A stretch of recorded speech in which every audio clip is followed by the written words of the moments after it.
Faut-il réexaminer l'intervention française au Mali? Le débat est lancé depuis la mort des 13 militaires en début de semaine. Aujourd'hui, pour la première fois, Emmanuel Macron s'est dit prêt à revoir les modalités d'intervention. Toutes les options sont ouvertes, dit-il. Il réclame surtout que les alliés de la France contribuent eux aussi à la lutte contre le terrorisme. Écoutez. Le contexte que nous sommes en train de vivre au Sahel me conduit aujourd'hui à regarder toutes les options stratégiques.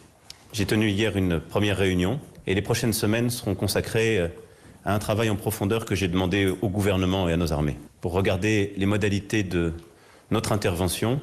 Et je le dis, toutes les options sont aujourd'hui ouvertes. Dans ce contexte-là, et en fonction des décisions que la France aura à prendre, une plus grande implication des alliés est évidemment quelque chose qui serait tout à fait bénéfique. Emmanuel Macron qui s'exprimait à l'occasion d'une rencontre avec le secrétaire général de l'OTAN, le Norvégien Jens Stoltenberg. Et justement, le patron de l'Alliance Atlantique répond au président de la République en exclusivité pour Europe 1. Il a accordé sa seule interview en France.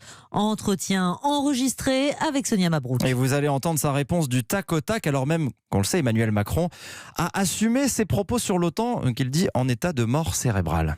La France n'a pas demandé l'aide de l'OTAN. L'OTAN peut fournir un soutien, une formation. Donc nous avons la capacité d'en faire plus. Mais nous ne le ferons que s'il y a une demande de la France. Si la France demande de l'aide de l'OTAN, je suis certain que les alliés de l'OTAN vont le prendre très au sérieux parce que l'OTAN voit l'importance de lutter contre le terrorisme également au Sahel. Voilà, la France n'a pas demandé l'aide de l'OTAN. Voilà donc la réponse du secrétaire général de l'Alliance Atlantique, Jens Stoltenberg. Interview exclusive Europe 1 que vous retrouvez dans son intégralité demain matin à 8h15 avec Sonia Mabrouk et Mathieu Béliard.